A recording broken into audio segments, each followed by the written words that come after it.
देखे हैं और मैं हमेशा से ये शो देखना चाहती थी बिकॉज प्रोमो बहुत इंट्रीगिंग लगा मुझे और मुझे ऐसे रिलेशनशिप बेस्ड शोज़ और फिल्म्स बहुत अच्छे लगते हैं। पर अभी तक मैंने देखा नहीं, पर ये एपिसोड देखूंगी और फिर देखते हैं। हम एक्चुअली इत्तेफाकन मिलते हैं, रागिनी और मैं, और हमारे बीच एक कॉन्वर्जेशन होता है। It's a beautifully written scene. मतलब हम कई सारे शोज़ पे जाते हैं और एक सीन करके निकल जाते हैं, पर आज लग रहा है जैसे सीन किया है। बहुत मतलब मज़ा आया परफॉर्म करते वक्त। और रमी जो डायरेक्टर हैं उनके साथ में पहले काम कर चुकी हूँ। I know him from my हम 5 डेज। और पल्लवी जो है चेंबूर की लड़की है तो ये जानकर भी बड़ा अच्छा लगा मुझे। नहीं, हर बार आप लोग पूछते हैं कि कौन सी यादें ताज़ा हुई, पर ऑनेस्टली मुझे लगता है कि बहुत फ़र्क है। मैं एक वीकली करती थी, ये लोग डेली कर रहे हैं। ये लोग बहुत मेहनत करते हैं और I really think hats off. उसके बाद भी ये जैसे मैंने मैं Pallavi, she looked absolutely fresh. हाँ, वही मैंने जैसे कहा कि फिल्म हमारी अधूरी कहानी भी एक इंटेंस लव स्टोरी है और ये भी एक इंटेंस लव स्टोरी है। तो ताल में बहुत अच्छा हुआ है फिल्म और ये शो के बीच। और I think it's a very good integration. इस तरह से सीन लिखा गया है, एक टाइज इन हमारी अधूरी कहानी एंड इतना करो ना मुझे प्यार करेगा। पल्लवी के ज्ञान दे रही थी, ज्ञान नहीं दे रही थी पर आई थिंक मैं जब उनसे मिलती हूँ तो वो मुझे थोड़ी सी इमोशनल लगती हैं, मायूस लगती है उस वक्त, और हम एक दूसरे से बात करने लगते हैं और मैं उनको कुछ चीज़ें कहती हूँ। कई बार ऐसे ज़िंदगी में होता है कि किसी अजनबी से हम मिलते हैं, हम अपने डीपेस्ट सीक्रेट्स उनके साथ शेयर कर लेते हैं, क्योंकि मन हल्का ऑफकोर्स हो जाता है, पर होता ये है कि आपकी सीक्रेट बनी रहती है क्योंकि आप उन्हें एक दूसरे को जानते नहीं हैं। तो आई थिंक यही फ़ायदा हुआ दोनों का इस सीन में। मैं उनको कुछ अपने एक्सपीरियंसेस की वजह से उनके साथ कुछ चीज़ें शेयर करती हूँ and I think that will take the story forward. हाँ, मेरी वसुधा की एक्सपीरियंसेस से आई थिंक उनकी कहानी पूरी होगी या नहीं पता, पर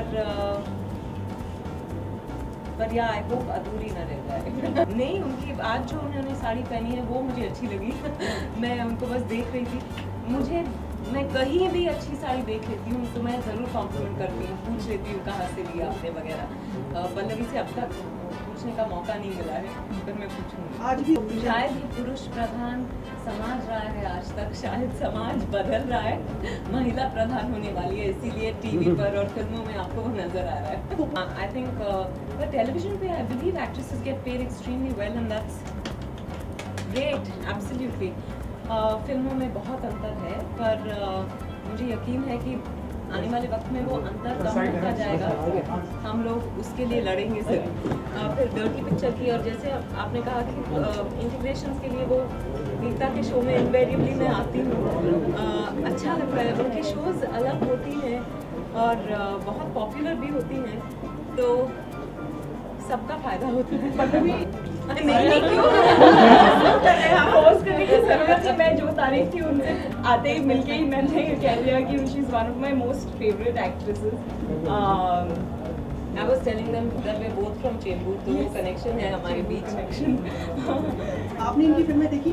ऑफ कोर्स मैं कुछ फिल्में होती हैं जो हम फिल्म देखने के लिए देखते हैं क्योंकि हमें लगता है कि ये फिल्म अच्छी होगी। कुछ फिल्में हम देखते हैं क्योंकि हमें उनमें जो एक्टर्स हैं उन्हें देखना होता है। तो इनकी फिल्में मैं उस वजह से देखी क्योंकि वो इनमें होती है। थैंक यू दिया, मैं आपको पहले ही बता दी, मैंने कहा कि मैं उम्मीद करती हूँ कि उनकी कहानी अधूरी नहीं रहेगी।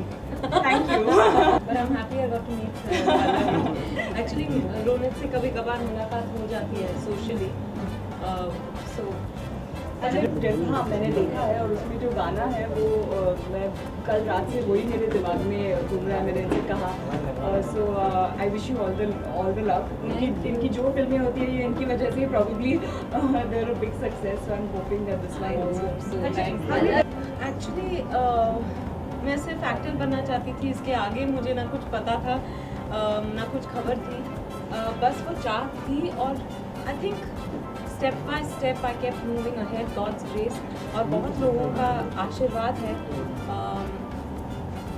बहुत सीखा है, अच्छे लोगों के साथ काम किया है, अच्छी फिल्मों का हिस्सा बनी हूँ मैं जितनी बार थैंक यू कह लूँ टू द यूनिवर्स उतना कम है मुझे लगता है। And I just feel very I feel humbled, I feel fulfilled और उम्मीद करती हूँ कि मेरे 20वें साल में भी मैं ऐसे ही बैठकर आपको एक इंटरव्यू दे रही हूँगी। अच्छा, इन्होंने एक बहुत अच्छी बात कही। इन्होंने कहा कि आपको अगर अपने अतीत को पीछे छोड़ना है तो आप अपनी यादों से झगड़ा करना, उनसे उलझना या यादों को बार बार याद करना बंद करो, उनसे फाइट करना बंद करो और मूव ऑन करो।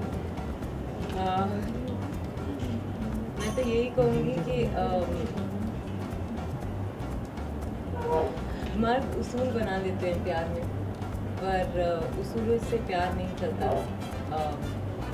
तो I hope he takes a few from that. बहुत अधूरी ख्वाहिशें हैं, उन्हें आप अधूरी कहानियाँ भी कह सकती हैं। ज़िंदगी भर आई थिंक हम एक अधूरी कहानी जीते हैं, जब तक सांस है वो कहानी अधूरी ही है। और जो बोर्ड होती है विच क्लियर्स ऑल फूड प्रोडक्ट, सभी को रिस्पॉन्सिबल यू नो सभी को they should hold everyone responsible. जैसे बच्चन सर ने एक क्लॉ अपने ऐड में किया था कि he should not be personally held responsible for it, तो क्या आपको लगता है फ्यूचर में हर एक्टर